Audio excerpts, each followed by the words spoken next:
آج کے اس پرآشوب دور میں ہر شخص یہ چاہتا ہے کہ اس پر رزق و روزی کے دروازے کھل جائیں تاکہ وہ اس بڑھتی ہوئی مہنگائی کا مقابلہ کر سکے اور اپنے گھر والوں کے لیے بہترین زندگی فراہم کر سکے۔ فقر کے دور ہونے، رزق و روزی کے حاصل ہونے یا رزق و روزی کا زیادہ ہو جانا، ان سب میں جو چیز سب سے زیادہ اہم ہے وہ انسان کی تلاش اور کوشش ہے۔ ایسا نہیں ہو سکتا کہ انسان ہاتھ پر ہاتھ رکھے بیٹھا رہے، دعائیں پڑھتا رہے، چلے کاٹتا رہے کہ خدا اسے بہترین روزی عطا کرے۔ بغیر تلاش و کوشش کے رزق و روزی ممکن نہیں۔ ہاں، بعض افراد پر بغیر تلاش کے رزق و روزی کے دروازے کھل جاتے ہیں تو یقیناً وہ ان کی اچھائیوں کے اثرات ہیں کہ جو انہوں نے کسی کے ساتھ انجام دی تھی۔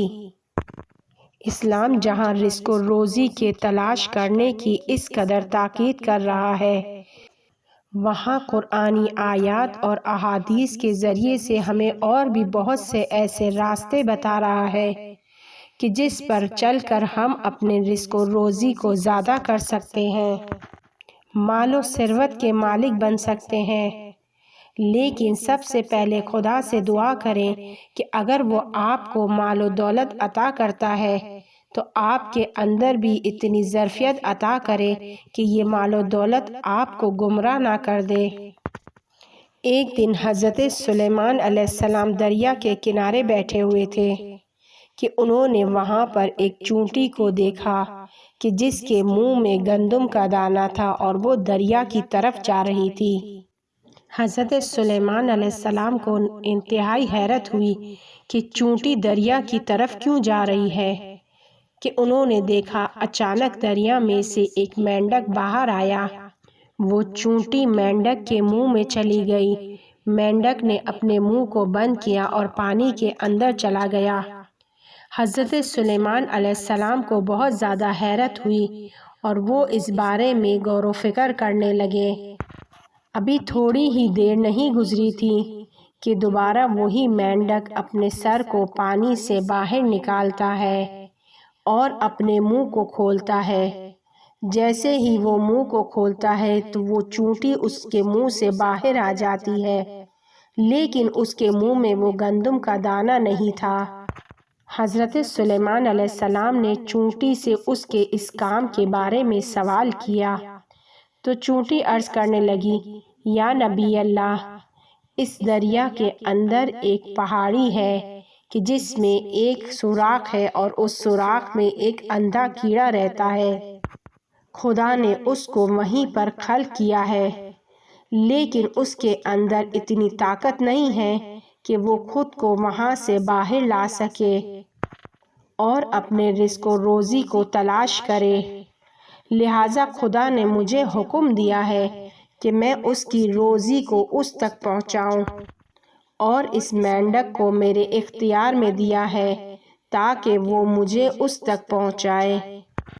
مینڈک خود کے منہ کو اس سوراخ کے آگے رکھتا ہے اور میں وہاں جا کر اس کی روزی کو اسے عطا کرتی ہوں۔ اس کے بعد میں اس سوراخ سے باہر آ کے دوبارہ مینڈک کے منہ میں چلی جاتی ہوں اور مینڈک مجھے پانی سے باہر لا کر چھوڑ دیتا ہے اور مینڈک کے منہ کا پانی مجھے کوئی نقصان نہیں پہنچاتا۔ اب حضرت سلیمان علیہ السلام اس چونٹی سے ایک عجیب سوال کرتے ہیں اور پوچھتے ہیں کہ مجھے بتاؤ، کیا تم نے اس اندھے کیڑے سے کوئی تسبیح کو سنا؟ تو وہ چونٹی عرض کرنے لگی، ہاں میں نے سنا ہے کہ وہ کہتا ہے، اے وہ کہ جس نے مجھے دریا کے اندر پہاڑی کے اندر سوراخ میں نہیں بھولا، تجھے تیری رحمت کا واسطہ اپنے مومن بندوں کو فراموش نہیں کرنا۔ رزق و روزی کا وعدہ خدا کا ہے، لیکن اس کو کم یا زیادہ کرنا ہمارے خود کے ہاتھ میں ہے۔ اس کا تعلق ہمارے اعمال سے ہے۔ قرآنی آیات اور روایات ہمیں کچھ ایسے اعمال کو انجام دینے کی تاکید کر رہی ہے کہ جس سے رزق و روزی میں اضافہ ہوتا ہے۔ جیسے رزق و روزی کے زیادہ ہونے کے لیے سب سے اہم ذریعہ انسان کا خدا کا شاکر ہونا ہے۔ خدا کا وعدہ ہے کہ تم شکر گزاری کرو، میں نعمتوں میں اضافہ کرتا چلا جاؤں گا۔ نماز کو پابندی کے ساتھ اس کے وقت پر ادا کرنا رزق و روزی میں برکت کا باعث ہے۔ نماز شب روزی کو اپنی طرف کھینچتی ہے اور زیادہ کرتی ہے۔ اگر کوئی خدا کی راہ میں انفاق کرتا ہے تو اس کا عوض خدا سے دریافت کرتا ہے، بلکہ جس قدر خدا کی راہ میں دیتا ہے اس سے زیادہ واپس لیتا ہے۔ امام صادق علیہ السلام فرماتے ہیں، ہر خاندان کے جن میں ان کا آپس کا حصہ دوستی اور ہمدلی کے ساتھ دیا جائے اور ایک دوسرے کو تحمل کرے، اچھی رفتار سے پیش آئے، تو خدا ان کے رزق کو زیادہ کرتا ہے۔ رشتہ داروں کے ساتھ رابطہ برقرار رکھنے سے روزی میں اضافہ اور موت میں تاخیر ہوتی ہے۔ صلہ رحم عمر کو طولانی اور مال میں اضافہ کرتا ہے۔ اچھا اخلاق شہروں کو آباد اور رزق و روزی کو زیادہ کرتا ہے۔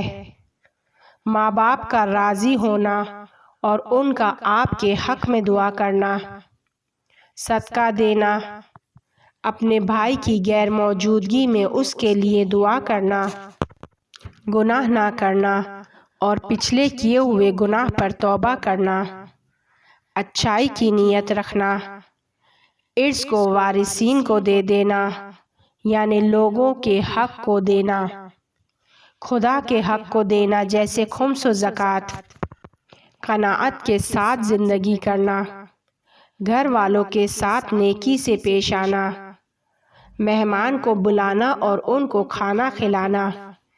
پیغمبر صلی اللہ علیہ وآلہ وسلم فرماتے ہیں، جو کھانا کھلاتا ہے اس کی روزی اونٹ کے کوہان میں چاقو جانے سے بھی تیزی سے اس کی جانب آتی ہے۔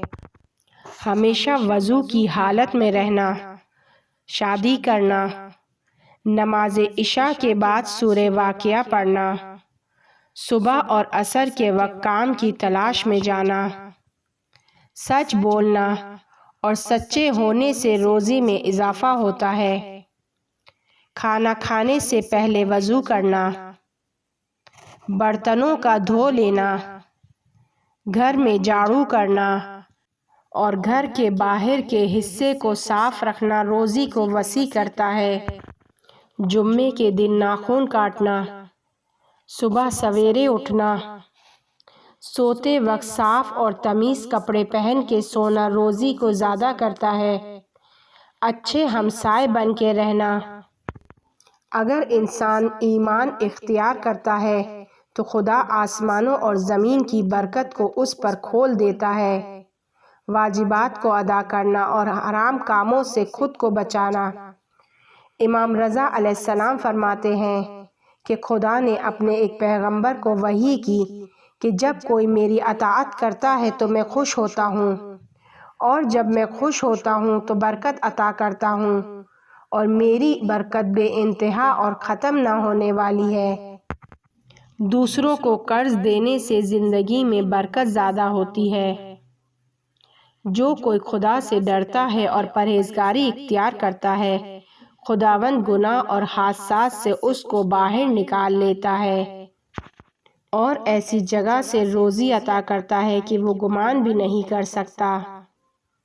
امام صادق علیہ السلام امام زین العابدین علیہ السلام سے نقل کرتے ہیں کہ فرماتے ہیں، حج اور عمرے کو بجا لائیں کہ تمہارے بدن سالم، تمہاری روزی وسیع، تمہارے ایمان شائستہ، تمہاری زندگی اور دوسروں کی زندگی کے مخارج تامین ہوتے ہیں۔ امام صادق علیہ السلام فرماتے ہیں، مومن جب گناہ کرنے کا صرف ارادہ کرتا ہے تو خدا اسے روزی سے محروم کر دیتا ہے۔ ماں باپ پر احسان کرنا، بین الطلوعین کے درمیان جاگتے رہنا کیونکہ خدا اس وقت روزی کو تقسیم کرتا ہے۔ مونچھوں کو چھوٹا کرنا، عقیق کی انگوٹھی پہننا، اس کے علاوہ بہت سارے قرآنی سورے ہیں، قرآنی آیات ہیں، دعائیں ہیں، تسبیح ہے اور اسماء الہی ہیں کہ جن کو پڑھ کر انسان اپنے رزق روزی کو زیادہ کر سکتا ہے۔